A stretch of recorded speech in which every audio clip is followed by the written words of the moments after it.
for some football? Miami Dolphins making the call. Are you ready for some football? Let's dive in and catch that ball. Let's dive in and catch that ball.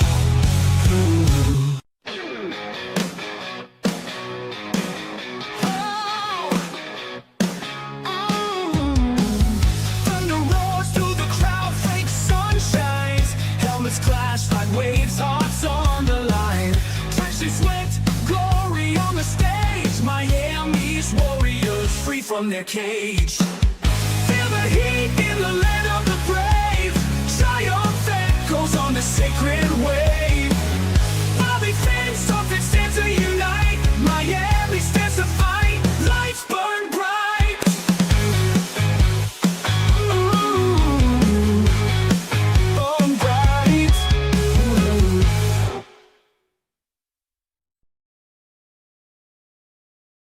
Well. Welcome to episode 2 of the Fins Talk post-game show here on FTSN.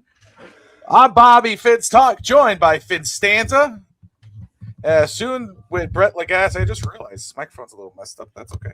But I'll fix it later. Other than that, welcome to the show. The Dolphins play their preseason opener against the Giants, and just like what we heard with the joint practice, they've got stomped at Hard Rock, 26-3. We did not see Malik Willis. We did not see Devon Achane. We saw Cam Miller start the game. We saw Jalen Wright. We saw Ollie Gordon, and there's, I'm sure, a lot to talk about.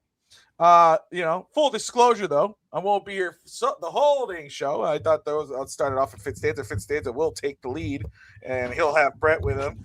But I'm excited though to start this off with my man, Evan. So before we get started though, Evan, my man, it's been a minute. How you doing, brother?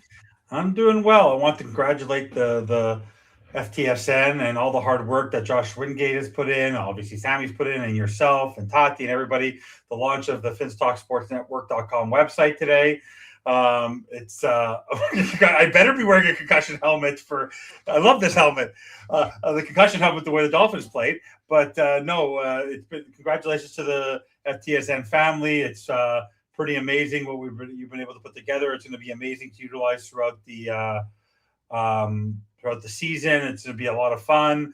It's been a busy week, work, everything like that, following everything going on Dolphins. The one thing about this game, I can tell you about that, I want to get your opinion because I know you're not staying long, is it's very easy to follow these games, these preseason games, because you're not missing much. So essentially, like if you DVR'd this game, you could catch up really quickly because all you have to do is like push 10 seconds because nothing is happening. That's what we're learning about this team, I think, a little bit, is that overall, if their star players are not there or their best first players are not there, there's nothing under there. So just to give you a little perspective, Bobby, are you a Ted Lasso fan? You ever watch Ted Lasso? So Ted Lasso season 4. This past week, one of the episodes, they had walk-ons. You know, whenever you go to college, I'm sure at all these big colleges, Rudy, you have walk-ons. They might need to call some guys and have some walk-ons in Miami Gardens. We might get a phone call, Bobby, because what's there under – I'm still excited to watch Dolphins football. I don't get upset the first 2 preseason games. I'm watching them with an analytical eye. But boy, oh boy, does this team lack depth. They have players. They're positive people. But even their depth players, Bobby, their second and third year players on this football team, they are struggling. So yeah. I'll put it to you this way. The one thing I will take away from this game, I said since game 1 that he lost to 2 players who were in big trouble on this team on making the 53 or struggling. And I don't think we would have seen Jalen Wright if Ollie Gordon didn't go down at one point. I'm concerned about Trey Moore, but Taj Washington is off this team. Like he looked up at that punt and it came to him, and he literally didn't even get. I think he got a half a finger on it. That was like, okay, you've been in this team for 3 years. You can learn how to catch a punt. How many? Like it's routine. Like catch a punt. Like, but I think so. Honestly, but everyone struggled tonight. It didn't matter if you're Brandon Pinion. The only person who was perfect was Riley Patterson. Everything else was woof.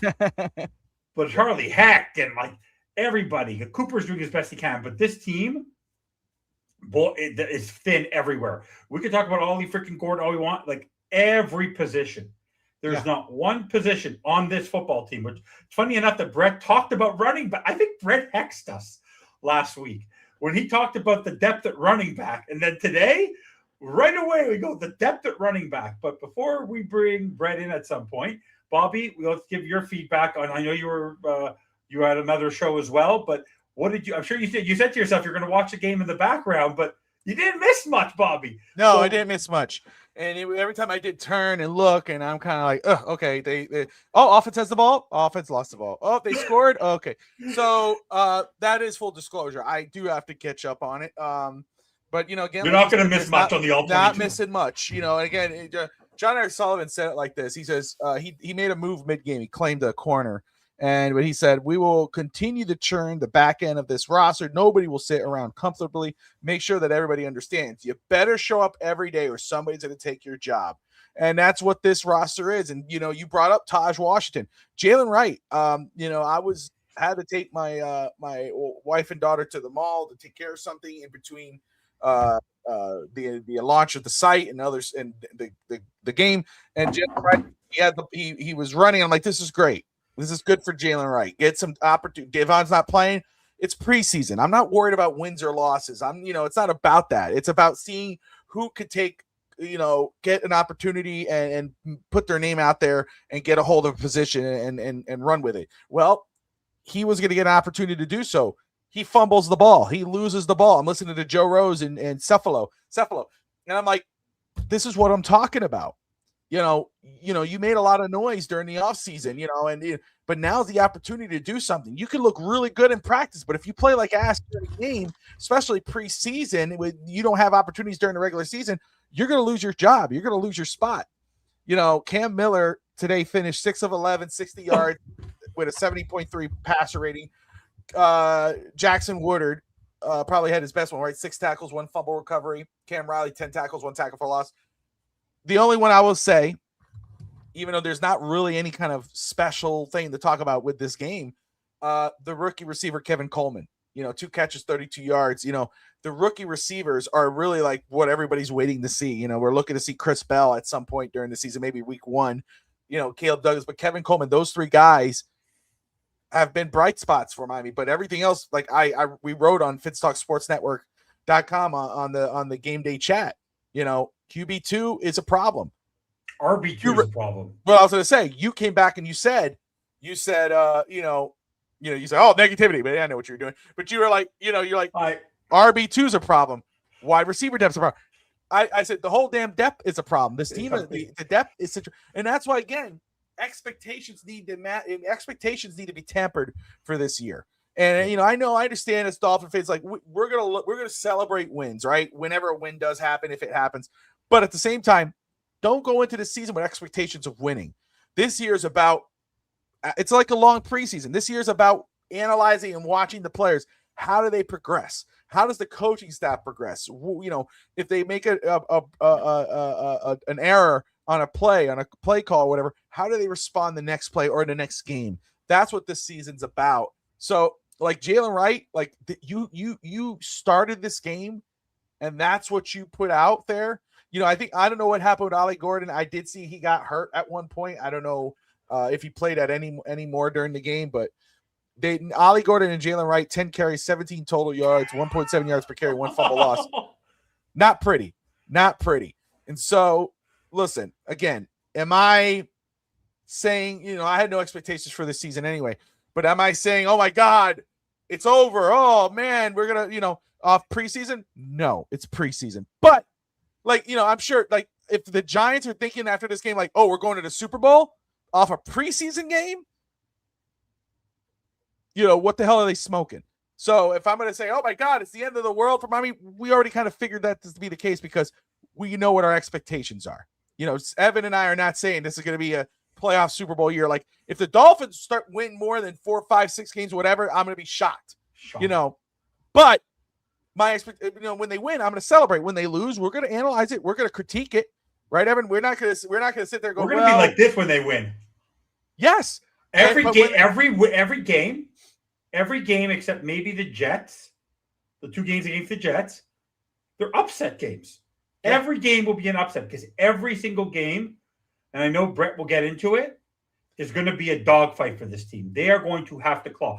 I would be more surprised. I was thinking about that. Speaking of that, first down, it's almost like the show because we're playing the Giants today. When you were a kid, Bobby, the show Little Giant. Remember the movie Little Giants? Yes. We gained the yard. We gained the yard.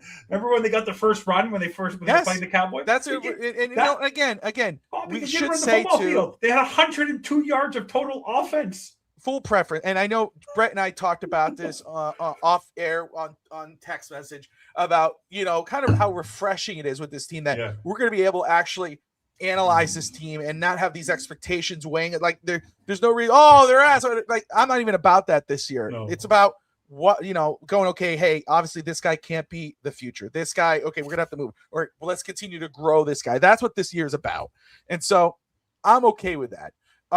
Brett's gonna I'm gonna tag out. Brett's gonna tag in just a second here, and I appreciate Brett coming in here. But I'm gonna tell you something. I just want to say I'm gonna talk about very quick.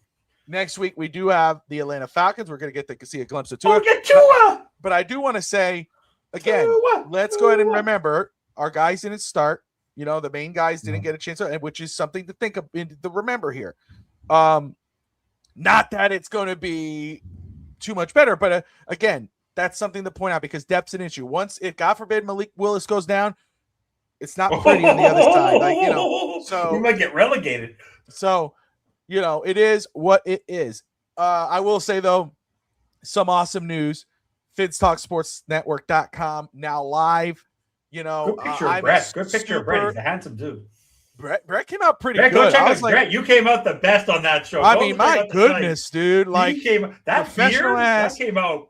Honestly, of all the guys on that screen, he is by far the one that looks the most accurate. But I'll say you look pretty good. I'm so excited about that site. I'm so excited about FinsTalkSportsNetwork.com. I'll tell Dolphin fans, and just Miami sports fans in general, but Dolphin fans especially, check out that site. Sign up to the channel, create a profile, be involved in the chat, but also just stay in touch. Like we got some stuff really cooking there in regard. Yeah, we're gonna have articles, we're gonna have pieces on there, but really it's a site to feature the shows, the network, to feature our content creators, but also build that community. That's what's most important. And man, what we have cooking in the back end with Josh and I with draft content this year. I mean, when you guys see what we got cooking, you're gonna be floored. And just the site alone is exciting for me. I'm just ecstatic with it. This has been going on for a year now, and the background and the plans. Like Evan knows, this is something that I've been thinking about for a while. But Josh and I been talking about this, and finally we got together and we started cooking. I mean, we were like, oh, we'll start it. Let's meet up at 9. Let's just talk for an hour. Let's see what we could get together. And I mean, we were on until past midnight to 1 a.m. Pushing this out and pushing, and then okay, we'll meet up next Sunday. No, we're the next day we're talking again. And so for the way it came out, I'm very happy about. But again, that's just the beginning. It's just the beginning. So this is gonna be an awesome year for FTSN, an awesome year for Dolphin fans, because again, it's a clean slate. Manage your expectations. Oh yeah, there's no expectations. So thank you all for this. I'm gonna tag out. We'll continue to pop in. You're watching the Fins Talk post game show here on FTSN. You're watching this on FTSN YouTube, Twitch, Twitter, and FinsTalkSportsNetwork.com. I'm Bobby Finstalk. Finn Stanza will take the lead. Brett Lagasse will tag in. Have a blast. Thank you, guys. Have a good night. I will just fix this. Oops. Let's do that. What happened here? What happened? There we go. Brett, I'm going to give you the floor. I'm going to give you the top mantra. You deserve it tonight, buddy. You deserve it. You deserve to be up top today. Brett, how you doing, buddy? I'm good. I'm checking out the website now. I was working today a little bit, then I had to deal with the kids, so I didn't get to really check into it. Bobby sent me the link for it, so I'm looking at it now. I dropped the link too. I didn't know if he dropped it for you. So, but man, Josh, of course, Josh Wingate does a great job of this stuff, and I'm not surprised at that. For some of you who don't know, Josh and I go back to Draft Dallas years ago, like 12, 15 years ago now, a Yeah. long time ago. And I was one of like we first got started together from Football's Future, and like he was just starting into like website making back then, and so he's done a phenomenal job. And, He's very and talented. I'm excited about it. The site looks good. I'm really excited about the direction of everything. So I'm excited to be back, being able to be back this year and being 2 able to weeks get in a on row, shows Brett. more. Yeah, this is crazy. So, get my schedule settled down so I can actually do more shows. This is great. I got this the is the energy best. for it Me now. too. Me too. I do too. Me too. It's going to be a blast this season. We're going to be as consistent as possible. So I'm sure you got a chance to watch the game today. So obviously, as you could easily see, this is not expected. I don't think any of us are truly looking at the score of this football game, Brett.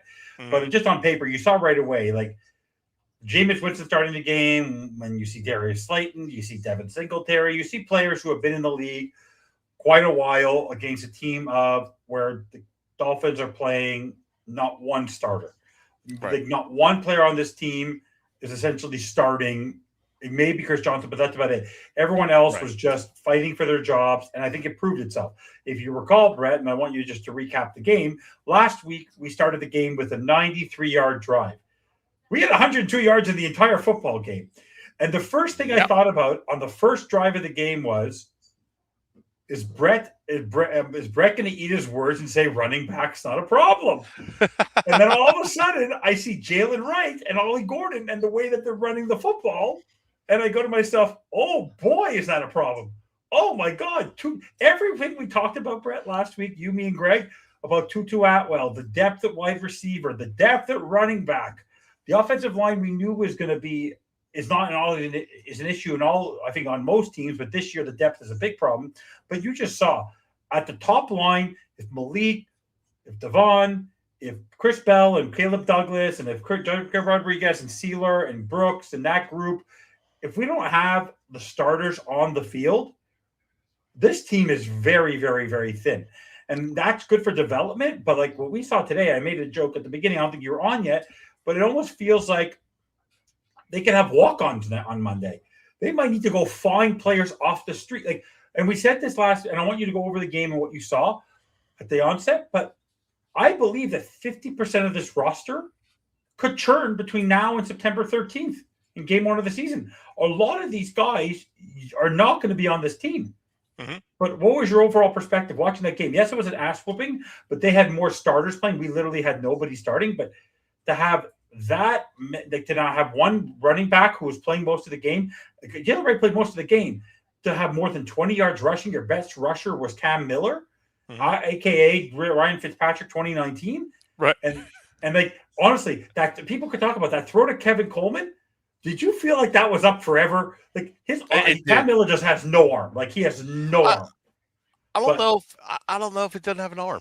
I don't know. When he threw to Kevin Coleman saved his butt. It did sit up there for a minute. And it was up there. But it just wasn't, I don't know. It wasn't clean. But what was your overall watching that game?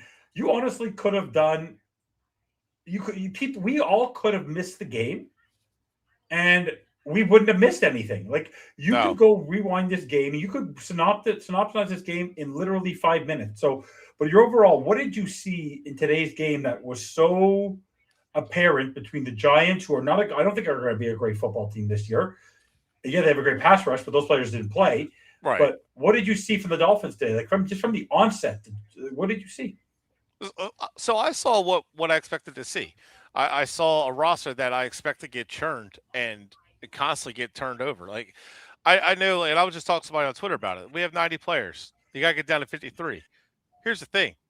I think they're going to have to get down to 40 and then add more. I think 70. Yeah. So 60. Like they're going to have to cut this roster down past, because to me, there's only about 10 to 20 players that are guaranteed to a roster spot. After that, like they're not even guaranteed to be backups on this team like these. And so to talk on that, the reason that they didn't play a lot of the starters, Achane didn't have to play. Malik Willis didn't have to play. You had nothing but bad play from your quarterbacks last week. So now you have Quinn Ewers hurt. So now you had to bring in Gronkowski to get some playing time. Cam Miller had to get some playing time. And in all honesty, I don't think Cam Miller played awful. He was bad last week. But this week, there were some things he did that I liked. He was taking some chances. I like that. And he made some plays with his legs, and it looked like, I'm not saying he could be built to be a good backup. What I'm saying is he looked like he took that opportunity after a bad game and tried to get better. There were some things I saw. I was like, okay, and he's taking the easy reads, taking what the defense is giving him, and I was like, I like that. Receivers were bad. There's just oh my god, like this receiving core, and it sucks because like I like the receivers they drafted, all three of them, right? I like that they're all guys that fight for the football, that they have all three of them are different receivers, right? They all play a different role. But so like all three can make the team, but it's like all three are going to have to make the team, and they're going to have to play hard because I'm not seeing much out of any of them. Now, Tutu Atwell is a veteran. He's not playing great. Taj Washington hurt himself. He made a good play, but then like that fumble at the end, and I don't know how much they're going to hold that against him on the return fumble. Like I don't know. I don't think these guys are going to make the team. It was funny. I saw Henning make a catch, and I was like, I wonder if that was the first catch of a wide receiver since, the first quarter, like last time, like Evan pointed out. Yeah, that was pretty bad. It was. Yeah, so, like, these guys, like, Coleman actually looked like he was fighting. But he was trying. And the thing is, I saw somebody comment that, I don't think Hafley's doing a great job because these guys aren't playing hard for him. No, he's doing a great job.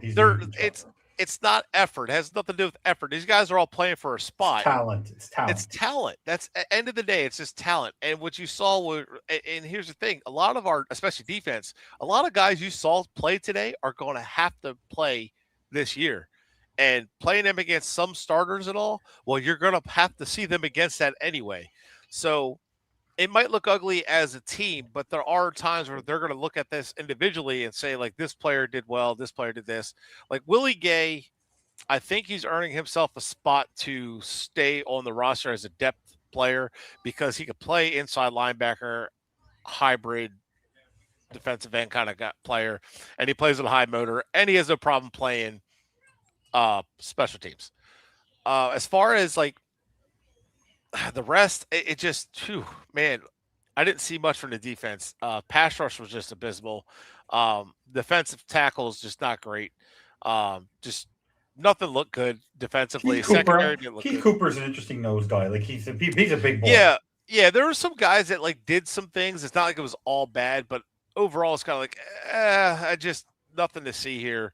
And then offensively, the running backs, offensive line was abysmal. It was bad, all around bad. But the running backs were just not great. They look like they normally do. They hit a hole here and there, and that was it. However, I'm going to say Carlos Washington is getting my attention because he made a few runs. One got called back by a holding call, but on Tolbert, which, I mean, it sucked because like the guy that Tolbert was holding wasn't even going to make the play because of the traffic. He hit that. It's the way he cut and got up downhill. It's something I don't see from the rest of them. And Washington was fighting for a couple extra yards and kind of made something out of nothing. I liked what I saw for the little bit I saw of him. I am going to go back and watch the All-22, but Carlos Washington was intriguing. He looked a little bit more consistent of a runner than Ollie Gordon and Jalen Wright. And that's Jalen Wright kind of reminds me a little bit of Jay Ajayi style of running, and it's like that wants to bounce it and move around, and then actually, I almost think it's like almost like Mostert a little bit because Mostert tries to bounce around, and that leads to fumbles. Because when you try, if you're not going straight across, if you're not going straight in, and you're trying to find holes, like that's the thing about Ollie Gordon. Ollie Gordon today got hurt, but he's he runs straight. Yeah, he doesn't have and Jalen Wright doesn't have. I don't believe has the same kind of quickness as Achane, where he's able to get in space and able to make his own get those extra yards. Jalen Wright does not get yak. He does not break tackles to get yak the way Achane has that ability to do, and that goes back to talent. You have to get him downhill. If he's not downhill, he's So Ollie Gordon, I like Ollie Gordon, but my biggest issue when I watch him run is he doesn't run low, and he fights for extra yards. He's a hard runner, but like his feet stop when it's on contact sometimes, and it's especially in the backfield. So he's only going to get like 2-3 yards. So again, the backfield is definitely going to be something that we need to address. Washington, I think there's a chance to get better or a chance to see what he does next week. I think he possibly, if he has a good game next week, there's a chance he could make the roster. Donovan Edwards, I would like to see him more, but I don't know. I'd like to see him touch the ball, but I don't know. I with this roster, though, I'm not. I mean, there's nothing to really look forward to with the roster. I'm really looking to see what they do because a lot of this roster isn't going to be here. No. These are guys that are just here for now for the money. Now that they got, and remember, they had to get the cap straight, and they had no money when they built this team. Well, and did what they did. Now there's a little bit of money, so they're not just going to spend it. One of the shows I was watching, they were saying something about the Dolphins could be interested in the Packers corner, that there could be tradings on his last year of his contract. $17 million on it, isn't it? No, shoot, I forgot his name now. The guy I can't remember his name. But yeah, but I could see like guys that aren't going to cost a ton of money, fringe roster that teams would have traded for like a 7th round pick or something. I could see them making a move for a guy like that they feel like they could build with, a young guy like coming off a rookie contract, So I think I see moves like that happening. I see guys getting traded for other guys to upgrade.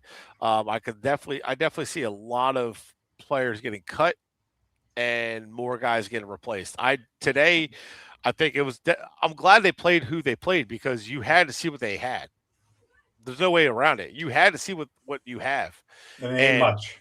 No, and see how some of the guys needed a game to respond, and some of the guys had to play just to see what you had because you just brought them in. So, Cam Miller getting a chance to respond, getting a whole half to respond. I like that. And he did. Yeah. I mean, he did okay. Definitely was better than last year. But I was just telling a couple people. I even told Greg this. The only thing that sucks is it's still frustrating that we have to endure a losing season. Yeah. You could tell me, like, you can guarantee me that next year we're going to be 12-4 and we're going to be contending for Super Bowls guaranteed. Cool, but it just sucks like yet again another losing season. And I know it's for a good reason, but it just sucks because it's like we knew this was going to happen years ago.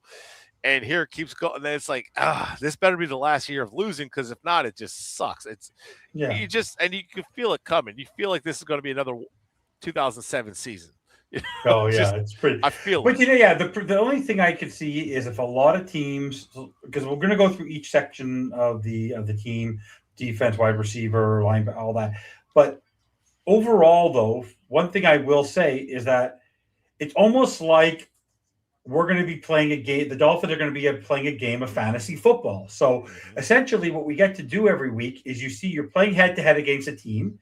You struggle against that team. Who's on the waiver wire? Who could you make a bid on?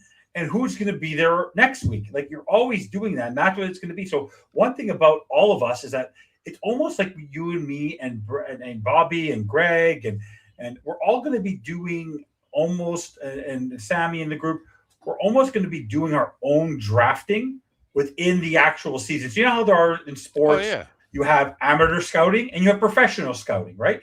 On the Dolphins, you have players, you have guys who are looking throughout the NFL for players to go grab, and then you also have people who are going to colleges. That we're going to be doing professional scouting every single week, saying who I'm going to be reading who's on every practice squad, and if the guy has a familiar name, like even if you look today right away. You have Brendan Allen and Jameis Winston, and you have Jackson Dart. I don't see Harbaugh, unless he wants to protect Brendan Allen, unless he wants to carry 3 quarterbacks, which is very rare in the NFL. He can be a practice squad. Brendan Allen would be our backup tomorrow. He played well today. So that's the thing about quarterbacks. Like that, even though so let's start with quarterback. I'm not concerned at quarterback in terms of overall because there's enough. There aren't enough, Brett. There aren't even enough. There are not 32 elite starters in this league. So no matter what, even the second half, after the top 15, some of these guys are fringe starters. Like Geno Smith is not a true starter. He's starting because that's the availability of the quarterback market this season, right? So when we talk about the quarterback position, there's I understand more and more and more, and that's why I give credit to John Eric Sullivan and to Jeff Hafley for getting Malik Willis, because at least with Malik Willis, they're investing in a guy for 2 years or even the first year who they've seen who has shown signs in a game of being capable. And what we've seen thus far, whether it was the one drive last week or throughout. Oh, and we lost Evan. Well then. Well, I don't know where Evan was going. Hopefully he comes back soon. But I mean, honestly, to Evan's point though, let's keep going with that. Oh, there you are. I was going to keep going on your point because, like, yeah, we are going to be. Yeah, my point. But the point 2019 was the same thing. We were turning the roster over as the season went on. You saw us dropping guys, adding guys, and all it is just kind of showing the team, hey, keep fighting, and half has even said that you have to step up. Like everybody's fighting for a job this year. Yeah. So to get back to it, in terms of the quarterback play today, I'm watching I'm peeking into other preseason games. I'm concerned about the quarterback position, but I'm not, because most teams QB1 is your QB1. Everything else is not going to be guaranteed. Just because if Patrick Mahomes is not going to be ready to start the season to have Justin Fields. Justin Fields is not a starter in the NFL. He's going to have to get them to a point where he's comfortable enough that, but there's no guarantee. So there's going to be opportunities to get new quarterbacks. But what we did, I liked a little bit of how Cam Miller went for a first down. He was moving along. He did his thing. He did the best he could, but he is a 6th round pick of 2025. He's not a top guy. He's fighting for a job in the NFL. And that's what you have to find out what you have. Did I like the way he was throwing the ball today? I feel it was a little bit slow motion like. I like his presence in the pocket. I didn't like that. But today he didn't have much support, because even if you are a good quarterback, because if you're an average middle line quarterback in these types of games, Brett, which then I'll segue to the running backs, in these games, most of the time when you're playing a backup, the guy who gets the most balance is because they're going to be a starter in the NFL. They're going to probably get 10, 15 snaps in a regular NFL game, but they're going to get the bulk of the load in the NFL in the preseason are running backs. That's why they're called. That's why the running backs' careers are the shortest most in the NFL, right? Yeah. And so for me, Jalen Wright's in his 3rd year. How he performed the last 2 weeks is abhorrent.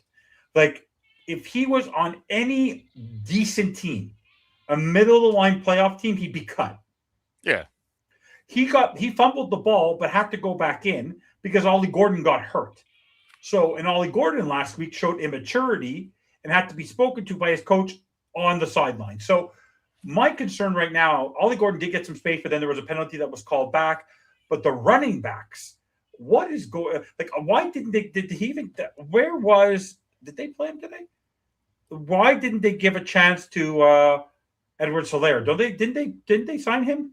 Who? Clyde Edwards-Helaire. Did they sign him? Did we sign Clyde Edwards-Helaire? I don't remember if we actually did sign him or not. Yeah, we did sign him. Double check. So, I mean, like, if we did, I don't think he's ready to play, though. Yeah, but they're going to have to go find a running back. Like, he hasn't played in a while. No, but we're going to have to go find someone, Brett. Like, if we're going to go into the season, because if the expectation is they expect Devon Achane to be the bell cow, and you don't have an alternative there on short yardage, I'm very concerned about the running back position. Like, just because when your team sucks. No, they didn't sign him. They tried him out. Oh, they tried him out. Okay. Yeah. They might sign him. The best cure, and you know this, this is a passing league, but the best cure for a really difficult football team is to try to keep the other team off the field. The way to keep the other team off the field is to kill the clock. The way to kill the clock is to run the ball. And last year, we talked about on that type of team, yes, it was a passing. They should be passing the ball. But on this type of team where you're developing and you have a good running scheme with your offensive line, it's a good time to be running the ball. And my concern is that you basically have a one, and you don't have a 2. Give me your perspective on that. Like you talked about it last week also, but what is your thoughts on the running back position? Because the running back position for me today really raised concerns for me on the development of this team. Well, the running back position has been bad it's been bad for a while. Like I've been saying it for a while. I mean, I said it back like last year before. Like I like Achan, but again, he doesn't need to be the bell cow back. But he has no choice but to be the bell cow back. The running backs are not good behind him. And I said it when we had Mostert. The running backs behind Mostert aren't very good. And Mostert wasn't a starter around the NFL for a reason. And you saw that. Like, he's a good running back, but he's not an elite running back. And again, the running back situation behind him, I don't care if you have an elite running back, you still need decent backs behind him. And we just don't have that. And we don't have the offensive line either. So one of those two, you have to have something decent. Well, there's a reason that the running backs, even with the same offensive line Achan's using, Achan's still getting yards because he's a good running back. So there's a difference. That's what people don't understand. Like the Eagles' rushing attack was okay, and then they get Saquon Barkley, and all of a sudden it's like top notch. Weird. That's Weird, eh? Yeah. Jonathan Taylor. Yeah. People think Daniel had Jones a terrible offensive line. All of a sudden, Tom Brady gets there. All of a sudden, and they add one player. It's the best offensive line in the league. Weird. It's almost like the quarterback and running back can make the offensive line better by doing their jobs better. And people blame the offensive line far too much. But, way too much. Yeah. And again, our offensive line isn't great, but the running backs still have a job to do. And you could tell when they're like, you could tell when it's offensive line not or getting beat. And you could tell when it's a running back just not hitting the lane. And we just don't have consistency with those two hitting the lane. And I was watching the Giants backs today. Their offensive line is not great either. They were playing Evan Neal, and they wanted. I think he's on a trade block. He's been struggling, and which I'd be interested in bringing him in to see what he's got, depending on how much they ask for and what it'll cost. But like a late day 3 pick, I'd be all about it. Excuse me. However, like I was watching the running backs, and I'm like, these running backs ain't nothing special, and they're doing their job. Like Gray was doing great. Eric Gray's out of Oklahoma. He's Singletary did his job. Yeah, and I was like, Gray could do a good job here in Miami. Like I'm looking at some of these running backs around the league, and I'm like, I'd like to have them in Miami. Like, you know what I mean? Like we need running back help, and like our running backs are not great.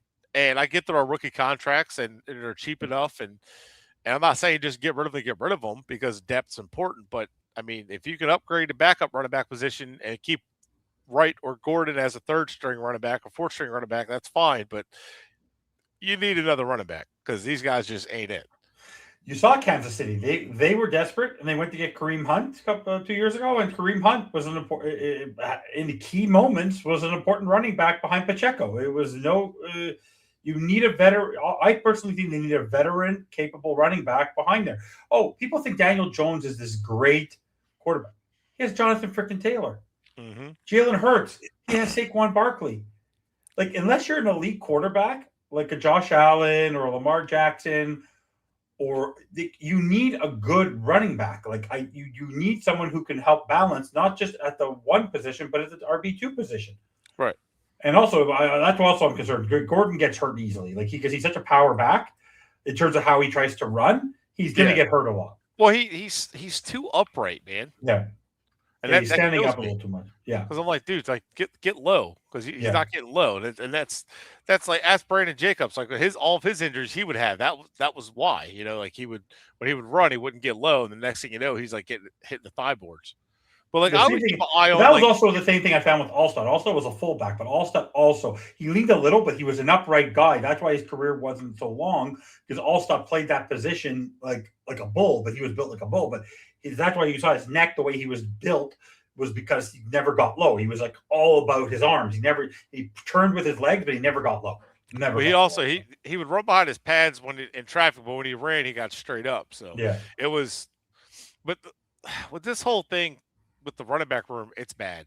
And like I've been looking up like NFL like possible like fringe roster guys, just kind of like just to see what could be all like a more official news more than anything or what people have heard. But I'm just looking around the NFL guys that are just like not that are on fringe roster guys. And there's a couple guys like I'd be interested to see if they're any better than what we have. Like Washington last week, again, I'm watching those guys and I'm like, man, their backup running backs are better than us. Oh, yeah. And like they have a couple running backs that are younger, like Robert Henry. What was the other one? Allen. Katron Allen. Yeah. And he was at Penn State. I doubt they're going to get rid of him. He was a 6th-round pick, but I wonder if one of those guys shake loose, if we can pick up one of those young guys or one of their other backups. You got Trey Benson at Arizona. He was drafted by them at 24. So like this is the kind of stuff I'm looking for. Like, are they going to get rid of some guys, or are guys going to get cut? Are there guys that like Caleb Johnson for Pittsburgh? Like he's not been getting much reps. So it's like what guys are out there, and that's just running back. I think they're going to do that for quarterback. I think they're going to do that for even wide receiver. I think they're going to do it for a corner, especially. I think they're going to do it for every position. Yeah. I think they're going to look at There's guys. only one position I think they're not going to do it in, which is linebacker. I think linebacker. Yeah. That's the one. We'll get to that, but I think linebacker is the one area where even today they played well. Yeah. In terms of wide receivers, it was nice to see Kevin Coleman, but right away, right between Caleb Douglas, Chris, like right now, it's Malik Washington, it's Chris Bell, who thank God he's back at practice. It's Caleb Douglas, and it's Kevin Coleman. After that, it's a fight if they want to keep 6 between Washington, who I think Taj, who really hurt himself the last 2 weeks, AJ Henning, Tutu Atwell, Jalen Tolbert, Carlos Washington, Jeremiah Franklin. Like there's a bunch of these guys, Terrence Marshall. Like there's all this, but like there's like 7 or 8 guys fighting for 2 spots. But like I think Tolbert maybe as a veteran will take a spot, but Tutu Atwell and Taj Washington, like they really like usually preseason is the time for you you're a little more of a veteran or a 3rd-year player that to get your reps in. They actually hurt themselves severely by playing in these 2 preseason games. Like they're on the bubble. Like it's pretty crazy. Like Rager we're gonna have to either.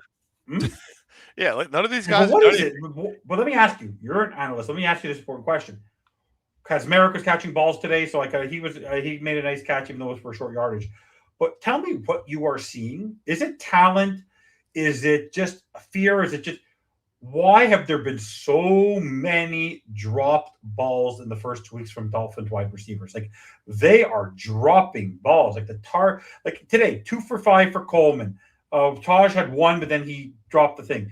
But like I just find like there's Tutu Atwell didn't catch a ball. Like there were so many people that missed. Why do you think there's such an abundance of drops so far in the first 2 preseason games? Is it talent? Is it ball placement? Is it just? But these first 2 weeks, I've never in all the years, in the last couple of years, seen that many ball drops. Like it's just. It's one, it's a talent thing, and 2, a lot of these guys aren't getting open. Now No separation. Rager's never had hands. Tolbert's never been known to be a consistent receiver with good hands or anything. None of these guys are known to be good receivers, but a lot of them you saw that there was no traffic, or there was traffic in like every play or and some like I saw the one drop from Atwell. He was open. He just dropped the ball and he was ahead of the corner. The corner's still able to make the play of the ball. He didn't shield it and he ended up dropping it. It's like you beat him, you got to catch the ball. But these guys just aren't known as quality like receivers, if you will. They're not known to be like reliable hands. And if you don't get open, you don't get. I'm not talking like 10 feet of separation. I'm just talking about like get open consistently. You're not going to catch the ball that well. And these guys they're not concentrating. They're focused too much on everything else, it seems like, but they're not able to bring the ball in because I'm guessing either they're thinking too much or they don't have reliable hands, which I think is like Atwell, Rager, those guys, or they're just feeling the stress of trying to make the roster. And they're collapsing under the pressure. And it happens, but like that's kind of what you're looking for. Like, can you make it under the pressure of the roster of trying to make the roster? And if you can't, then how are you going to step up when we have to give everything for to win this game so we can go to the playoffs? Or how are you going to step up in a playoff game or in the crucial moments when you're needed in that game, when you're like, so, and I get like some guys have like moments but like Taj Washington, I feel like he's been like, he's inconsistent. He's made some plays and he's done that since we've drafted him, but like he seems like he catches the ball and makes some spectacular catches, but struggles with the easy ones or struggles to get open. And some of it, the guys were open the quarterback missed it or had to run for his life, and the guys were wide open and did their job. So, or Cam Miller threw a bad pass or threw it in double coverage or whatever. So that's where, as a coach, for the coach point, you're going to break down the film and look at the film and say, well, Atwell was open, or, Rager's doing his job here. He made that block. And that's the other thing too. The guys aren't making the blocks, but I'm really thinking there's just a lot of pressure on guys to make the team, and I think a lot of them are just folding under the pressure. They're fighting because they're 1 year, one done. Like, they don't get this chance, they're blowing it, right?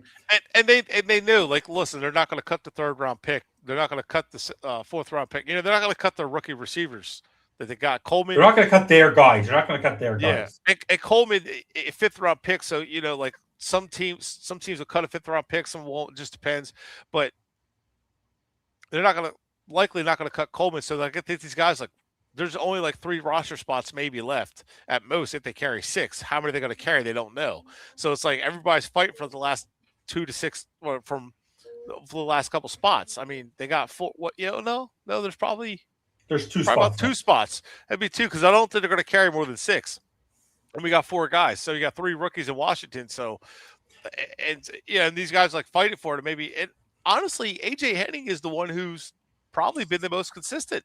Yeah. As far as catching the ball when it's thrown to him. But like, I don't know how often he's getting open. I have to go back and watch it. But Henning, I mean, we joked, but he does seem like the one who's getting the most open.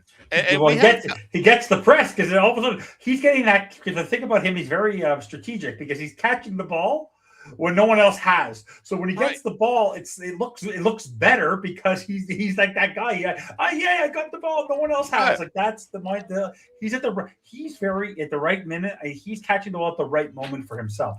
But also, I think it would put a lot of pressure on people, Brett, is that I don't think people expected Chris Bell to be back this fast. So people thought maybe he'd go on PUP and that he wouldn't be around for the first 4 games. So maybe they had a chance to get a roster spot. One roster spot's gone, right? Like that opportunity, like maybe there was 3 between Malik, Coleman, and Malik. Everyone thought it was just Caleb. People thought maybe even Kevin Coleman, like there was 4. But Kevin Coleman made a good catch. He made a one-handed catch. Like, I think what you have to do, and then someone made a joke during the game that Odell dropped the ball when he had 2 hands on the ball. Maybe he should only try to catch the ball with one hand. That's the only way he's able to catch a ball. But she didn't look great again either. But by the way, just as a side note, you know what I enjoyed? One of my favorite part of the games, which just tells you a true football coach, is even in a preseason game, and they fumbled the football, and Woodward picked it up. You could hear they put right on Harbaugh, and Harbaugh goes shit. Like that guy, even in a preseason game, is so cerebral. He looked pissed off too. He looked pissed off. And if you are wondering, if anyone wondered why John Harbaugh never got interviewed or did an interview with the Dolphins, you saw it today. He has a little bit more depth and a little more veteran presence on the Giants. I didn't think he wanted to come to this, right? Yeah. And Jeff Hafley, I will admit, he continues to encourage. He continues to develop. Yes, it's his first coaching opportunity as a head coach in the NFL, but very calm under pressure, reading, taking notes, doing his thing, watching both sides of the ball. So that's what I was impressed with. But today, offensive line, I think, was just it wasn't relevant to me because those are every player that played on the team today could be traded. It could be on another team's backup anywhere. The only person who stood out because he's a turnstile and I said to myself, he'd be fun to be on the team. He'd be the Liam Eichenberger of this team. Is what the heck, Charlie Heck, because that guy's actually a veteran in the NFL, and the man is just a turnstile. And he's not very good. He's not very good. So, but the offensive line, I'm not going to spend. We don't think we need to spend a lot of time on because that is the one area where go pick somebody else up. I don't care. If you don't like a player, go drop him. You know who your starting 5 are, and the other 5, just figure out who they are and just carry your extra 3, get your swing tackle, get your 2 backup guards, and be done with it. Yeah. On the off, I hope they cut the punter. No, I don't know if they cut. I hope maybe they'll get another punter because Pinion, that pooch off your foot, 20 yards. I would maybe keep the competition for the punter going a little strong. I'm joking. It happens, but Riley Patterson kicked a beautiful 53-yarder. Yeah, Patterson's been a good kicker for us. I've actually been really happy with Patterson. Isn't Sanders on the Giants? Isn't Sanders on the Giants? But he didn't play today. Was he on the Giants? I don't even know, to be honest with you. Jason Sanders is a Giant. But I'll tell you, Pinion's been a good punter in the NFL, so I'm actually glad. Sorry, he's on the Jets. I haven't even followed him after he left. Oh my God, he's on the Jets. Oh, I like him even less now. But I like when it comes to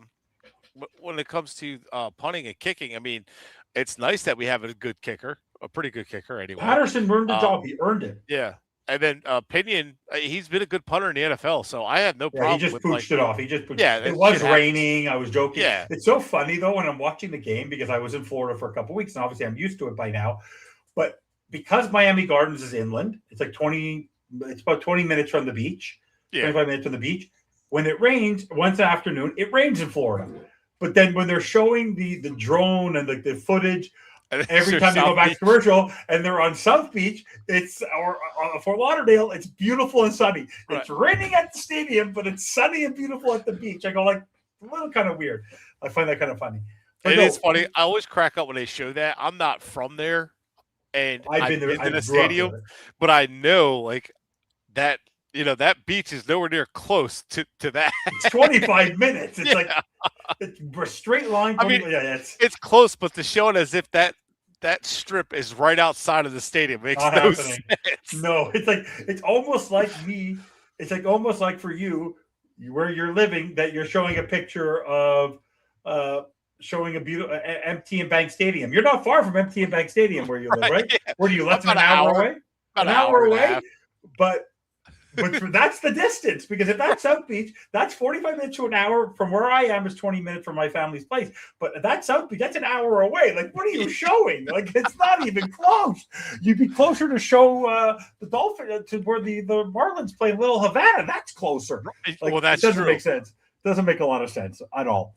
In terms of the defense, from the one positive I want to get to, which I was the one guy who stood out a little bit because of the linebacker position, but that's where they have to be because he sort of took over Jordan Brooks' role tonight, is Cam Riley. So, like, in terms of overall, I just feel like the linebackers this year, like, Jordan Brooks can break 200 tackles. Like, they are going to be tackling machines.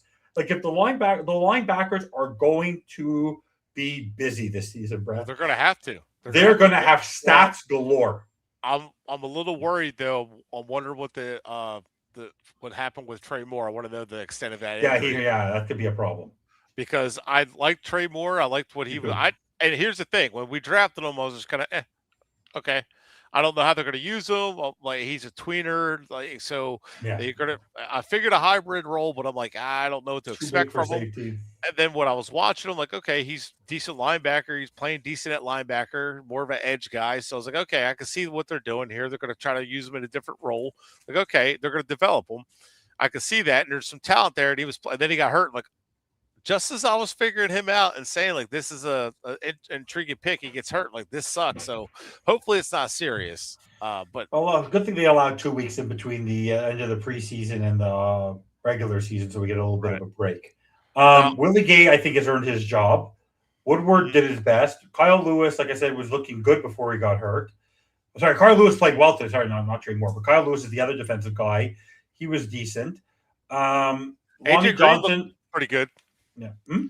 AJ Green had a couple good plays. He tried to stand up. He got a pass interference call, but he's very but he's also what I like about him is that he's very animated. So on a team that's very needs to have that sort of like that animated type of mentality, like in terms of being like brash, that AJ Green on the field, even during a preseason game, was like stood out like as somebody who's fighting for a job and wants to stand out. Yeah, and I thought he did. I thought he had a couple plays, and even on that pass interference, I was kind of like, okay. But I was like, I still like the play though. I still think he made. I still think he made a few plays. I'm like, so there was something there, and he played like a veteran. Yeah, but the one player I find I have my concern. Like Marco Wilson's doing the best he can. Bonner's always going to be a fringe player. But the one player, Jacob Rodriguez played one like set and he was fine. He did his tackles. He did whatever he had to do. Sorry, Jason. I meant Jason Marshall. Jackson Rodriguez. Did Rodriguez play today? I don't think Rodriguez. Yeah, Rodriguez played one like run. He played. He played one drive, and that was about it. Yeah. But no, the person who actually is. I remember during the draft, when I heard his name at 29, I said to myself, I like the player, but it wouldn't have been my pick at that pick because being a small school player, he hasn't played big boys. And that could be a concern, even though he was at the podium today. I think the guy with the most learning curve right now, who I'm a little bit concerned about, is Chris Johnson, because he's going to have to be a starter.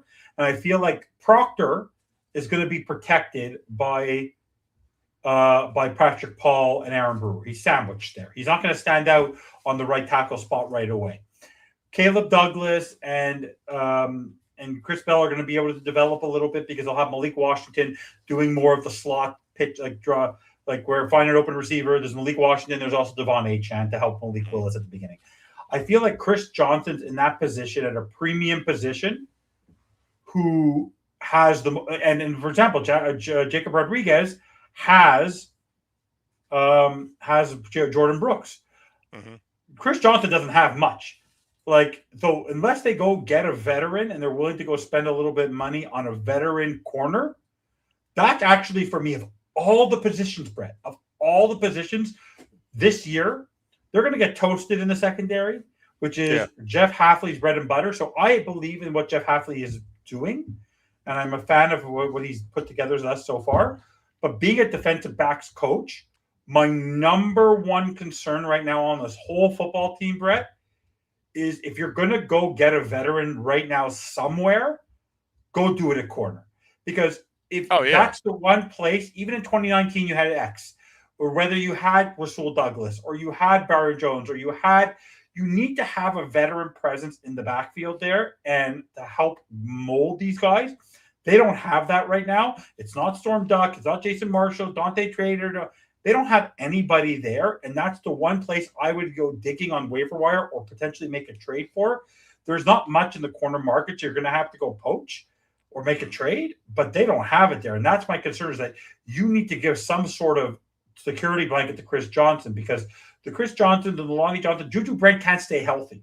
So you better go find a veteran. Like a Rasul Douglas type, you need on that in that secondary. That's the one thing I'm seeing this year, is in the first two preseason games, is that we knew the secondary was going to be rough, but I'm not concerned about the losses or things like that. I just want to get, for development purposes of all your picks, think about it like this: Proctor with Paul, Rodriguez with Brooks, Douglas is built in with the fact that he has Achane, who's also going to be a pass catcher, and you have Malik Washington. He's not going to be the one. Then you have Kazmarek is a blocking type of tight end, but you have Dulcich there, who was there last year. You literally don't have anybody. All the other positions that they picked, whether it's Trey Moore, Kyle Lewis, there's players there. Corner, you're expecting this corner to be Sauce Gardner in year one, or to be it ain't going to happen. So what did we do what do you think they do at the corner position?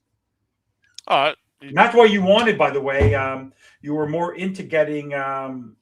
Who's the guy we wanted from Ohio State? Caleb Downs. Nail him down, because he was more of a Swiss Army knife, a Kyle Hamilton type. Yeah. So Chris Johnson played at San Diego State, has not played big boys in the NFL before, and that was the concern. And that's why at the beginning when they picked him, it was a little bit of a reach for me. I think he's a talented player, but I think he needs a lot of help. Well, they moved him inside too, which that's new for him. He's used to playing outside, so that's going to be new for him. He's learning. So it's going to be a learning role for him. He said that Juju Brents is the guy that's taking him under his wing. Can't stay healthy though. Yeah. So, but that's a guy that's kind of like taking him under his wing and teaching him, and he's got. I mean, the best thing to do is just get him out there on the field to see how he does. Like, just kind of let him take his lumps and coach him along the way. Jason Marshall, there's a talent there. There is some ups and downs with him, but for corner, they're just going to have to. I think they're going to. Wouldn't say they need to go get definitely a veteran presence, but that Carrington Valentine from the Packers, that's who I was thinking of.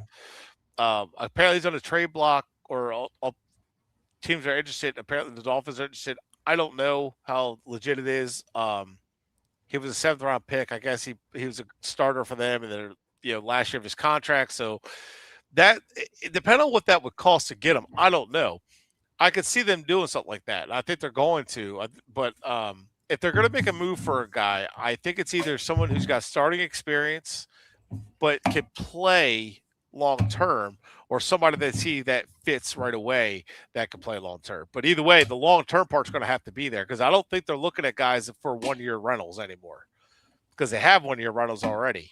And I think they're looking for guys like, okay, can you be here more than just this year? And there are going to be some 1 year rentals, but it's going to be based on who they get rid of.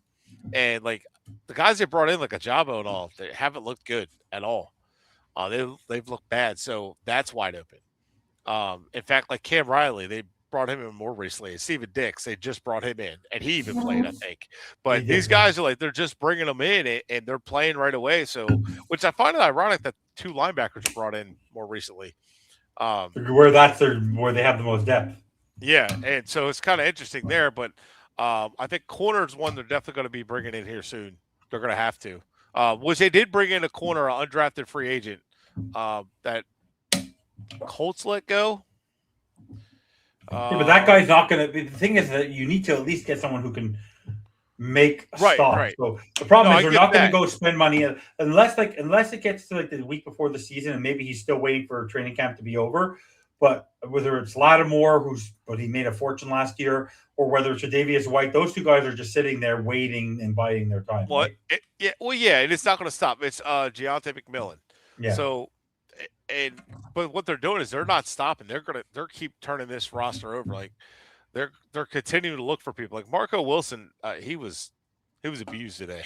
He was getting beat. He was getting beat left and right. Who was the other one that kept getting that? I was just like getting Ethan Bonner. I don't think he's going to make the team. He has not been good at all. Fans love him, but he has not been good.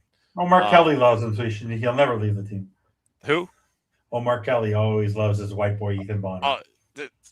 Ever since, it's funny, ever since Tyreek Hill shouted him out as one of the fastest guys on the team, everyone's like, oh my God, Ethan Bonner's good. I'm like, it just reminds me of people playing Madden because the guy has like a 99 speed. Like, oh, he's great. Like, what? Yeah. So it's like, I don't know. It's funny. The guys become fan favorites. I get it. It happens. And it's not personal. It's not like I think these guys are awful people. It's not that. It's a business. And you're either good at football or you're not.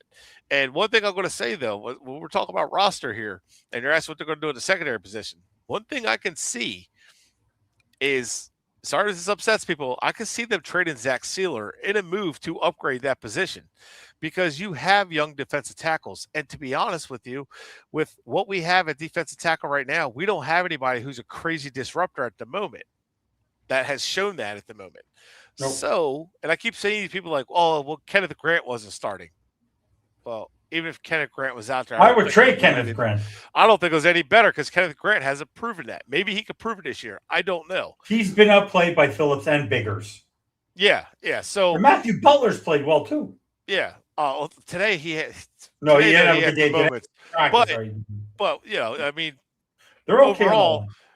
So I would trade Sealer at minimum for, and I could see him doing it for a guy that's younger that could be here. So like that. Harrington, Carrington Valentin. I could see them trading Sealer in a package deal, or not so much package deal, but in a trade to get him here, and so they don't have to give as many picks. And I could see that because you have a good player. Like I could even see Dodson getting traded. No, you don't see Dodson traded. You want him to be traded. No, I'm just looking. I want him traded. I think I would keep him here. Supplanted. I would keep him here. I know, because I think he can't be. I don't think he's a good green dot. I don't like him. And Brooks doesn't want to be the green dot. Well, no, I mean, Rodriguez. I don't want him calling the defense. But you have Brooks and him. Well, Brooks Rodriguez started. You could trade Dotson if you feel good about your depth there, and then. No, I'm just saying, like positions that we could trade, and so there are guys I think that could be traded, and that like Ollie Gordon, Jalen Wright, I could see traded to like I could even see swapping of running backs. Like where teams that got a guy in a rookie contract and they don't have to cut him, but they want to make room in the roster. And it's like, you know what? How about we trade our running backs or whatever? Like, I don't know. So there's a lot of things. I think backup quarterback's another one, running back, corner. So edge rusher. How about everywhere? Although Cleveland Farrell, we'll see what we have. And what was that other kid's name? Oh, man, the hyphenated name. Coleman. Coleman Lyles. Cole and Lyles. He had a couple plays that stood out. Yeah. Cameron Good stood out last week. I didn't notice him this But week. Cameron Good, the I don't problem think with he being played this Cameron week, did Good. Yeah, no, he didn't. The problem with Cameron Good for me is that he's a leftover, right? He continues to be a leftover from the Yeah, whole previous but- regime. But the thing about Cameron Good and why he'll probably make the team is Special because special teams. He's good. He's a good. But that's, by the way, that's just one thing I want to bring up. If I'm Chris Tabor, here's a problem. I'm going to tell you what the problem is. Right now, his best, we had this problem before. Your best return guy is actually the biggest security blanket right now for Malik Willis. I do not want Malik Washington constantly catching punts and constantly catching kickoffs, and then 5 seconds later he needs to be because he's going to be honestly every draft. If it's a passing play, the first simple read when he goes through his progressions is going to be Malik Washington. I'm telling you, at this point, over on Malik Washington will be. If we look at it from this season perspective, he will have the most receptions of any wide receiver on this team this year. Well, because he's gonna be the Jalen Waddle of 2020 for Tua. He is going to be the security blanket. So the same way Gesicki was for Ryan Fitzpatrick, there's always a security blanket, and you saw it in last week's preseason game.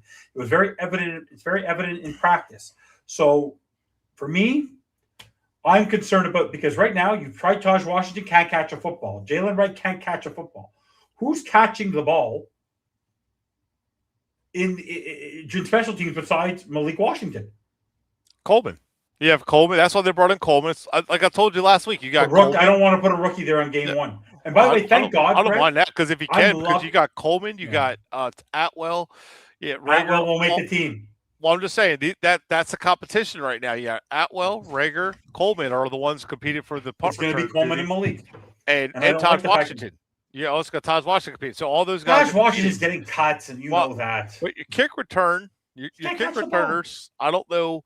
Jalen Wright's not been reliable, but Malik Washington's your most reliable guy.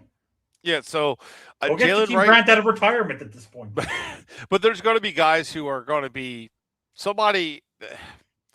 I think Malik Washington is probably going to be the one being. Oh, he's 100% the one. He's the one on both sides. He's going to be returning kicks. I don't know. I think Coleman's going to be the one returning punts. Maybe. But see, Tolbert, I think, has a chance to make the roster. Too quiet. He's been too quiet this season. Well, I think the reason that he has a chance to make the roster, only reason to make the roster, is because, a couple reasons.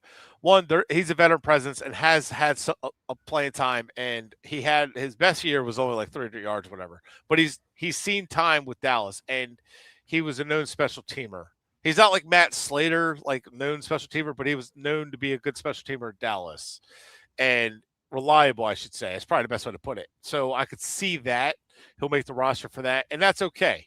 And the reason I'm okay with that, because the hope is your young guys get the most playing time on offense anyway. So Tolbert gets less time on offense to worry about.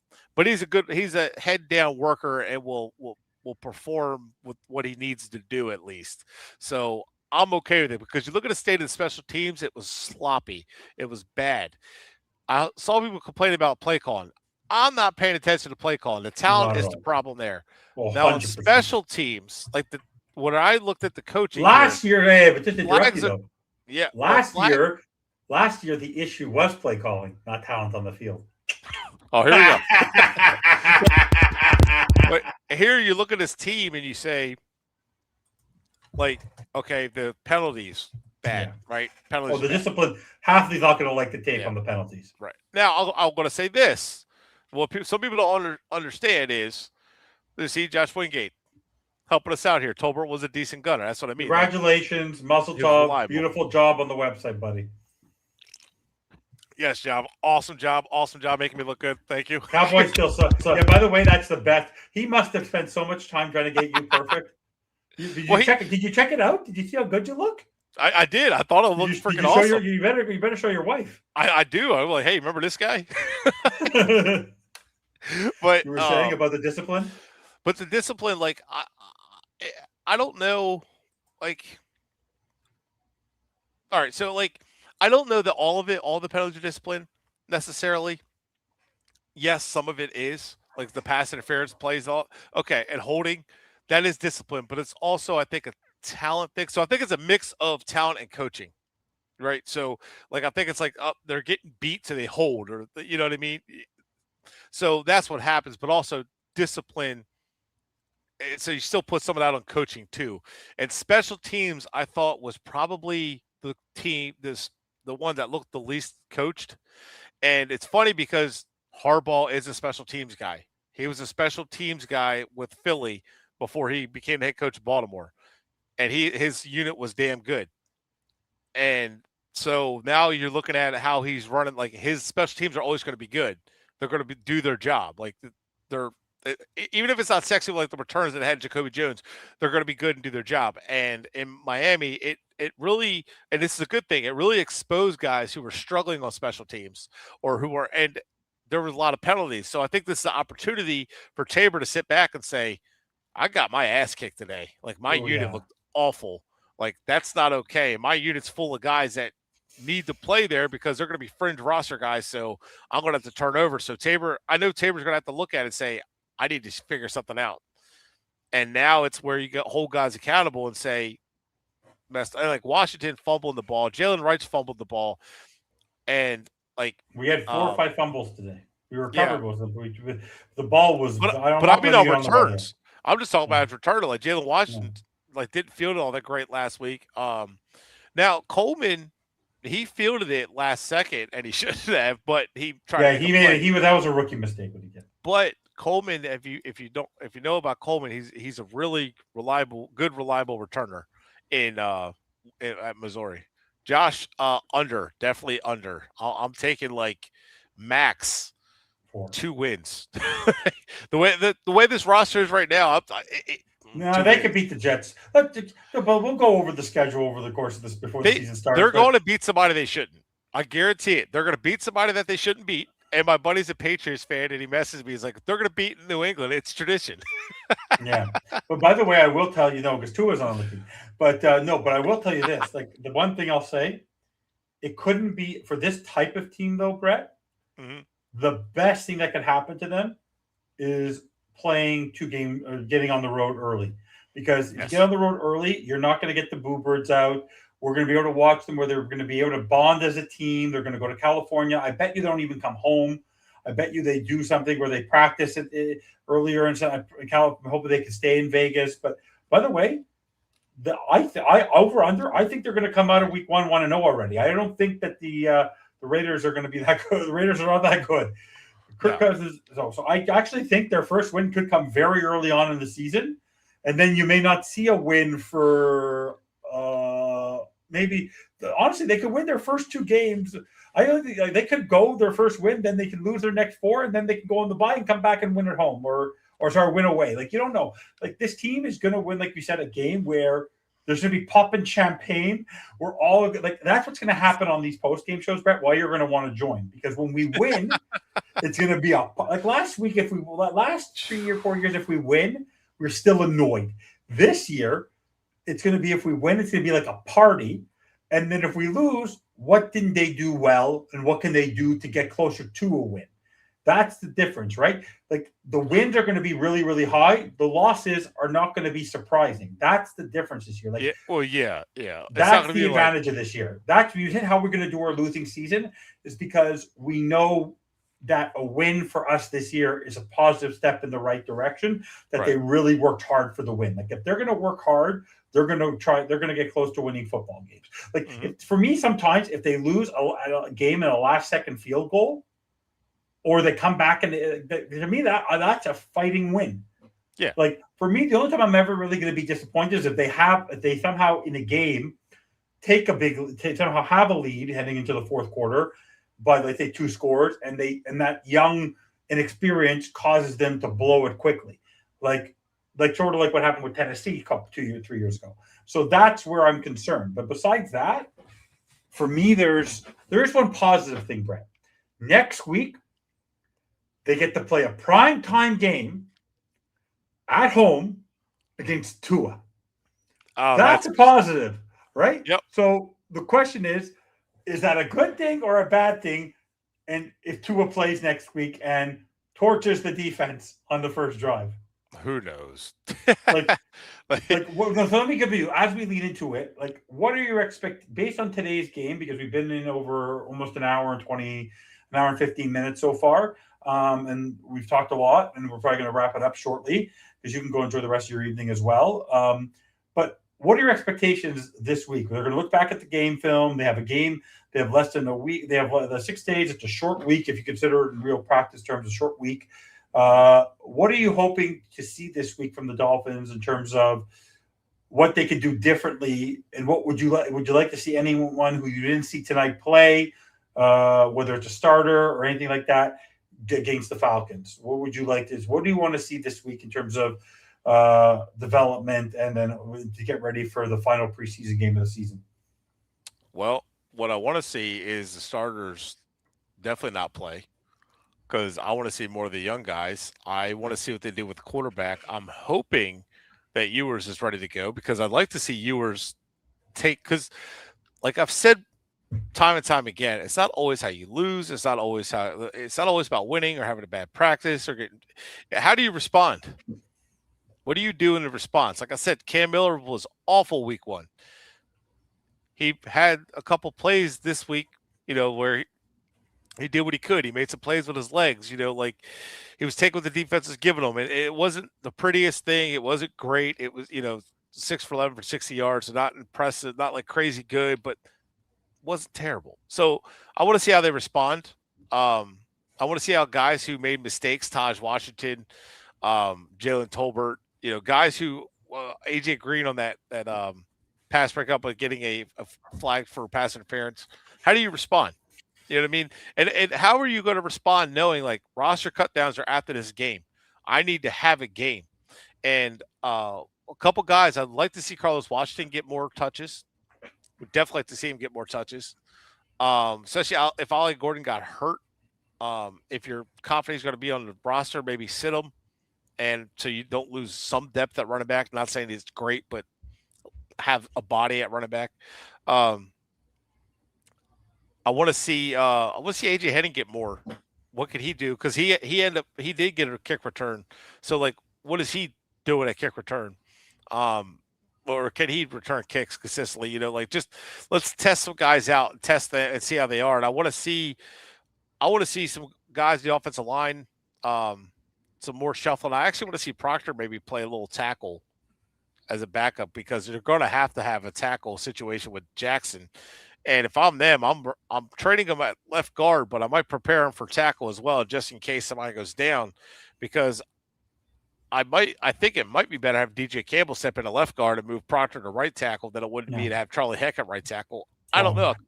I could be wrong. Charlie Heck is going to be our Larry Borum. Yeah, so I don't know. Maybe he's awful. Who knows? But I know I want to see young guys in the bottom of the roster. Like, I want to see guys that are fighting for a spot continue to just keep fighting for it. Don't worry. See what happens.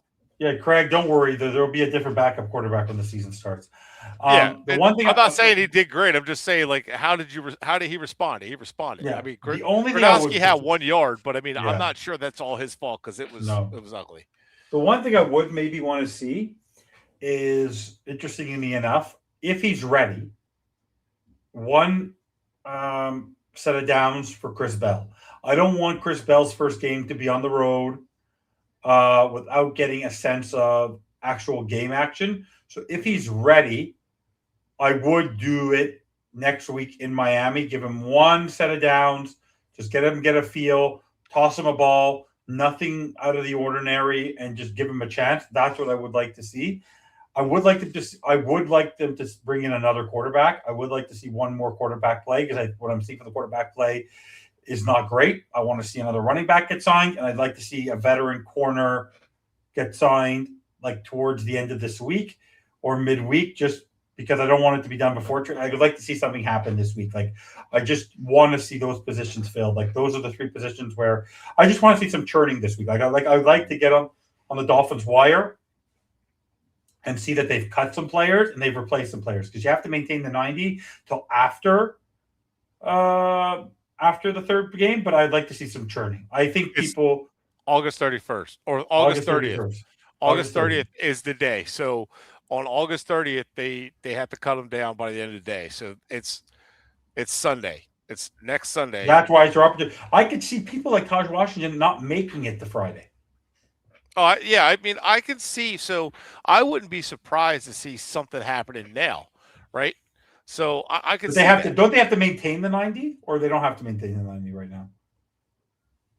Do they have 70 on the roster? You have to. No, I'm not saying cut them. I'm saying like cut them. No, but is that the truth? I think you have to cut it down. But I think you only start doing the cut downs after the final preseason game. Yeah, you have I don't think like, you have. You can't be 78 people on the roster now. You have to be at that level. Yeah, I don't know, but I know like it doesn't like it's all the cut downs all at once now. It's not like certain days anymore. Yeah. Yeah. I will say that Jeremiah Franklin hasn't been bad, by the way. There's a lot of guys. I think there's a lot of guys who are good. Like, if you're a young, unknown, undrafted player, this is your opportunity. This is your Vince Papale moment. Like, this is that's what it is. Like, you're invisible right now, and then you have the opportunity to become relevant. Like, this is your opportunity. And like, if you remember that kicker who was hanging out. I don't know if you remember last year. There was a kicker or sitting outside Dolphin Stadium. Long snapper. Sorry. One of the players was just hanging out outside the stadium, and like, this was his opportunity. Like, this is the year where you have a chance to make a name for yourself in the NFL. So do it. And that's the thing, is a lot of these players are buckling under this pressure. Like, they're just struggling. And it is what it is. And they didn't play good talent today. That's the thing about someone like a Charlie Heck. You did not play giant starters. You didn't have to face Abdul Carter, right? Like, you didn't have to face the defensive tackle. You didn't have to face Francis Mainoa. You didn't have to go against the defensive. You didn't have to go after Thibodeau today. Like, you didn't have these issues today. Don't forget that is why they brought in Caden Wallace too. Yeah. Remember they traded for him. I know he's not anything like special, but they traded for him for a reason. I think they traded for him to be a backup tackle. Yeah. I don't know if he's going to 45, Greg. I think that's a little high. I think they cut down to, like Brett said, to like 40. Like, they are going to scour. Yeah, they're going to have to. Well, he's got the right point, though, getting under 50. They're going to have to cut it down. But on Sunday morning, can you imagine John Eric Sullivan on Sunday morning? He's cutting players, but because he sees someone get put on someone gets cut on another team, he is going to be. Some of these guys are going to be literally players on this Dolphins team are going to be with bated breath because they're not going to realize it might be. Let's say the cut down day is 4 p.m., 5 p.m., 3 p.m. Something like that, yeah. Yeah, but let's say it's like that. It could be 3 o'clock. You think you made the roster? Oh, someone just got cut on another team. Goodbye. We're taking him. Yep. It's going to be like that. It's going to be like 6 p.m. Eastern. Sunday, August 30th, 6 p.m. Eastern. You're going to see so much churning on the Dolphins on August 31st. It's going to be insane. It's like we might pick up a player from every team in the NFL. And then all waiver claims for players released during final cuts are processed and awarded the next day. Monday at 1 p.m. So, like, we're going to be below 53 for sure. Oh yeah, they're going to cut them down. Well, what I think is going to happen, I think they're going to cut them down, and then you're going to see guys like you said, it's going to cut down to that 53 or whatever, and then you're going to see them. Okay, they cut down to 53, and then you're going to see, they signed somebody, claimed somebody. These guys are cut. Yeah. So after Monday, I think that's when we'll see it. So I think they're going to cut it down to their 53, and then Monday they'll have their guys, whoever they claimed, and then they'll make room for them, and then you'll start seeing, okay, what are we going to do? Because now this is where your other wave of free agency is. This is where guys who aren't signed are going to start signing with teams, and that's where you're going to start seeing more guys get cut because you're going to see, okay, these guys have been waiting until close to the season to get signed. They're going to get signed. Couple players are going to get cut off the roster, and then they're going to make a roster, and then Miami can have a chance at some of these guys. They're going to have to do that just to have a competent team. But I do think there might be some gems that they might be able to find. And when I say gems, I don't mean like guys that are going to like win them games. I just mean guys that are not going to be completely awful. Someone who can catch a football, tackle up a guy. Yeah. But honestly, I'm looking at the roster today. There might not even be 20 players who are going to be on the roster. Today's game. Well, on offense, outside of Gordon and Wright and Coleman, and maybe Tolbert. Like no one else is guaranteed a spot on this football team. Well, I'll tell you this though. I'll tell you something about this. The more I've watched it with the wide receiver thing, I still am wondering if it's more quarterback driven than wide receiver. Wide Yeah, receiver, that was a very bad ball placement. yeah, they're gonna have to get better wide receivers. But I'm not sure that it's all them. I don't know. But I could say like there's a reason the Rams didn't keep Tutu Atwell. He's not been great in his career. But he's been on the Rams roster. You know, like he's made rosters, and Jalen Tolbert kept his job for a while with Dallas. So there's a reason to keep guys like that at the bottom, but like it's got to get better, and they're returning it back. But I would be surprised to see a guy like AJ Henning make the team over Tutu Atwell because, like, if he's more reliable catching the football, getting open, and I know he's doing it against bad, like, fifth-string corners or whatever, guys trying to make a roster, but he's still doing it, and he's catching the ball. And, I mean, he had one catch this week, but we had 6 guys with one catch, and only one guy had 2 catches. That was Kevin Coleman. Targets, Tutu Atwell was targeted twice with 0 catches. Coleman was targeted 5 times with 2 catches. Everybody else that had 1 catch, Kasmerick, Trejo, Henning, Gordon, Washington, Carlos Washington, they all were targeted once, caught the ball. Franklin, which I just propped up, that young tight end, Herman, the young fullback, and then Atwell were targeted. Well, Franklin and Herman were targeted once, 0 catches. Atwell was targeted twice, 0 catches.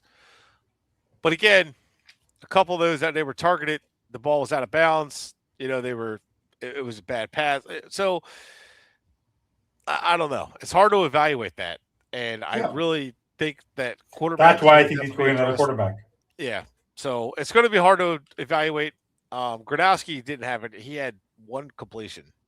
They only signed Gronowski because of the fact that Quinn Ewers was injured, or else he wouldn't be on the roster. Right. So we'll see what happens. I still think Quinn Ewers played injured last week, and that's why he looks so bad. Because I went back and watched him again. He was not stepping. But he was bad in training camp too, Brett. Like, well, yeah, I get it, but suffered. He was not stepping through. He was not stepping into anything. But Brett, always remember who he had to look up to last year. Look at the basis of what he had to learn from. He had to learn from a guy who fumbled the ball and couldn't blame Connor Williams. Well, okay. I will say a couple of the players said, like HA had said on Jarvis Landry's podcast, he was talking about the offense, that some of the nomenclature is different, but most of it's the same. Yeah, because Bobby Slope's from the same thing, but it's still, right. They're from the same tree. But they have a more. Yeah, but what you know what the difference is? Behind center, they have a more talented athlete behind center.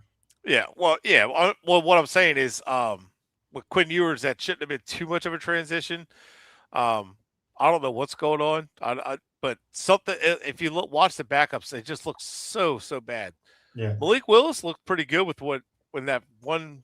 I know it wasn't against starters, but he looked pretty good in that drive. He looked doesn't confident. matter. Jameis Winston's a veteran. He looked good today, and he was playing against nobodies. And he was playing, like, to me, Willis looked like he was in command of the offense, and that's what you wanted to see. No stupid motions. No quick to the line of scrimmage. It's like that's the one thing about you don't have the motions were to predefine the reads for Tua. That's what and he's going to be able to extend plays. That's the one thing that this team is going to need. They're going to need a quarterback who can extend plays because. You need to be because because of the lack of separation and you're expecting rookies to be able to do that work, or your number one wide receiver is an Oompa Loompa and Malik Washington. You're going to need to get your quarterback's going to have to make plays with his leg. And that's the one thing I enjoyed about watching the tape training camp for Malik Willis is that when he's on the move, he can still throw the ball. Right. And here's the thing. Here's what I want you guys to think about this too. The offensive line looks really good. The pass protection looked really good with Malik Willis. Yeah. Right?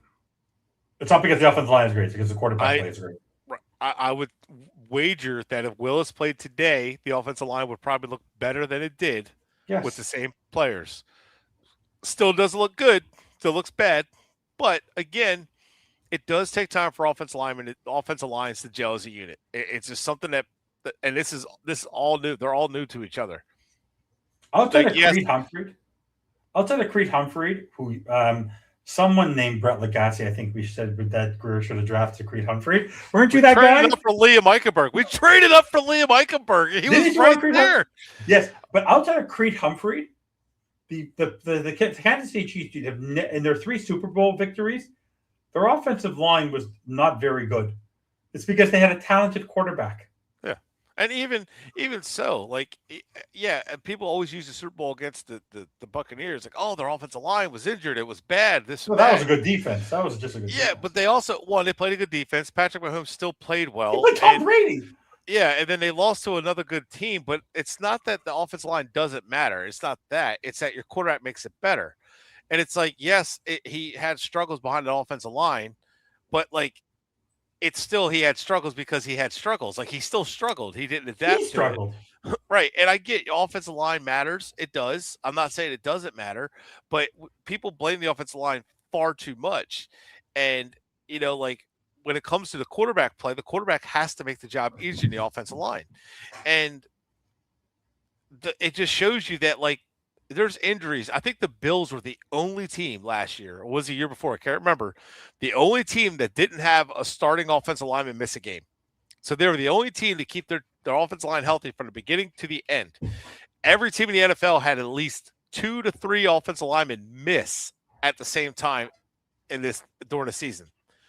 That's how it's 5 guys. You expect all 5 guys to stay healthy all season long, like, and not have 1 or 2 of them miss a game or miss snaps dude, like, it happens. So it's like, that's why I keep saying it's stop focusing so much on offensive line.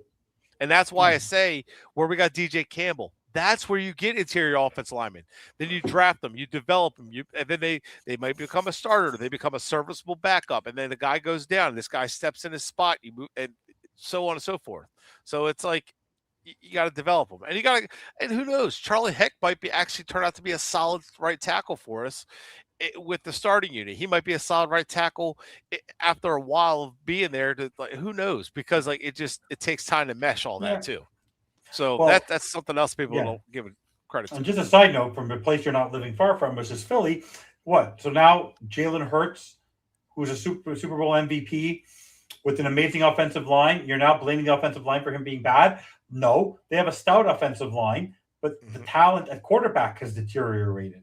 It has nothing to do with the offensive line, right? Right. The quarterback makes the offense. Like, it doesn't matter. Like, the offensive line will do its job if the quarterback does its job. Right. They're setting the table for them, but the quarterback is the one who has to make those plays. And if they can't make a quick decision 3 or 4 seconds, how long do you expect? Also, how long does one expect an offensive lineman to grapple a defensive tackle or an edge rusher before he has to let go and get a holding penalty? Mm-hmm. Right. So yeah. Anyways, so real quick, Joe Shad said this is the topic of discussion on WQAM right now. It's my opinion the Miami Dolphins could go 0-17 and they're not firing the GM and head coach. For the record, the over-under is 4 to 5 wins despite some lower predictions. He's saying every single decision must be about the long-term future. Yes. That's literally what we just talked about. And so that's they will not go 0-17. They will not. Right. No, but Joe's saying the same thing. We're pretty much saying, like, yes, like, every move they're going to make needs to be for the future. So even when they get rid of a guy or sign a guy, it's that they are going to go get a guy that can be here for a few years and be like either a consistent backup or a consistent starter at some point, whatever it may be. So a lot of youth on this team too, a lot of undrafted rookies, they used all their picks. So there's going to be a lot of bumps and bruises. It sucks we got to endure it, but it is what it is. And we're going to deal with it. I will say, we'd be 0-17 if Quinn Ewers was our quarterback all season. Malik Willis has talent. We'd be 0-17 if Tua was our quarterback this year. It's like Malik Willis gives us a chance to win 1 or 2 games. I'll put it to you this way. Achane can take over a game. Mm-hmm. Malik Willis can get you a win. And the linebacker and the Jordan Brooks and that offense, like, there are players on this team.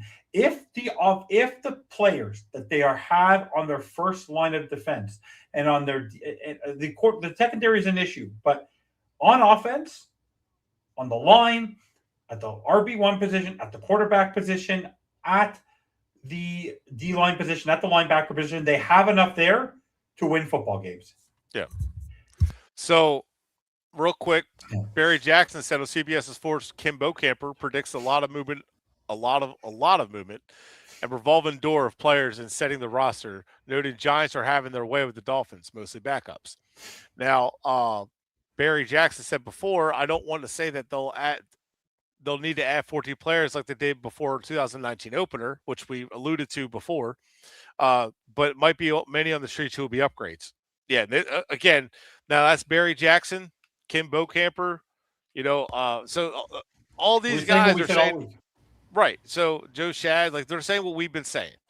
So I get it. Like there's going to be a roster turnover, and I do remember that back in 2019 that we had really low. We had to add more players because the roster was so bad. I see it happening again. And it's going to happen. And it's still going to be a bad season. But my hope that maybe there's a couple quality players that get shaken loose due to depth, and Miami's able to claim them off waivers, or they're able to sign them and are able to add some type of value to the team, whether it's backup running back, receiver, corner. It would be nice to maybe have an edge rusher who's solid and decent that starts this year, becomes a backup when you get a real pass rusher, or a corner or safety. There's somebody who can come in, maybe start right away and help out the team a little bit. And kind of like how Juju Brents did for us, last year before. So kind of like that kind of stuff. I would like for that to happen. We'll see. You never know. Yeah. So guys, it's been like 96 minutes talking about the second preseason game. And think about this. Me and Brett had 96 minutes to talk about this preseason game. Imagine what we could do when we actually have a regular season game. Can you imagine? Oh, my God. Look at how much we had to talk about just about a preseason game. Guys, there's a lot happening on the network. We just launched FTSN, FinTalkNetwork.com today. Go check it out. Join the community. We have a lot of shows coming back. We have overtime, but we did tonight, so we'll see about overtime tomorrow because there's only so much we can talk about in preseason. We had No Holds Bar earlier today. You're going to have Fitz Talk today later on this week. I'm sure you're going to have East 10th Street Boys, a bunch of new shows coming on the network. Guys, we appreciate you watching. Brett, any final words? No, just strap in. It's going to be a long season. It's going to be interesting next week. It's going to be very interesting to see what happens from here on out, like who's going to make the team. Honestly, I'm not even predicting at this point. It's so overwhelming. Usually I'll kind of do my own mock Final 53, which I'm sure that's impossible. I'm sure we'll probably try, but holy hell, it's going to be whoo. Oh my God! I know they're probably on the phone right now, though. They're probably working. There's going to be cuts tomorrow. They're sleepless nights right now. If I'm Taj Washington, if I'm Taj Washington, if I'm Tutu Atwell, I'm packing my suitcase. I'm guaranteeing you, Halfley and the staff and the front office, I'm think they're probably still at the office right now going through this. Sure. They're probably still going through. Oh yeah, they're probably going to go home around midnight, be back 3 a.m. because it's a lot of work. Oh yeah, but he enjoys it. He looks positive on the sideline. He didn't look frazzled. He didn't look annoyed. He just looked like he has a lot of work to do. But maybe he likes that. Hey, where was he? Was he when he was at Pitt that he used to sleep under his desk? So the guy he's up in his office. So the guy likes that kind of work. Maybe McDaniel, he used to go to the office at 4 o'clock in the morning, left him a futon. You never know. Anyway, guys, don't forget to like and subscribe. We'll see you this upcoming Friday. Maybe Brett will join us for postgame if the schedule allows him to. It's Friday night. Usually Friday nights are pretty good for all of us. So, guys, don't forget to like and subscribe. And even when the Dolphins struggle, you always fins up. Fins up.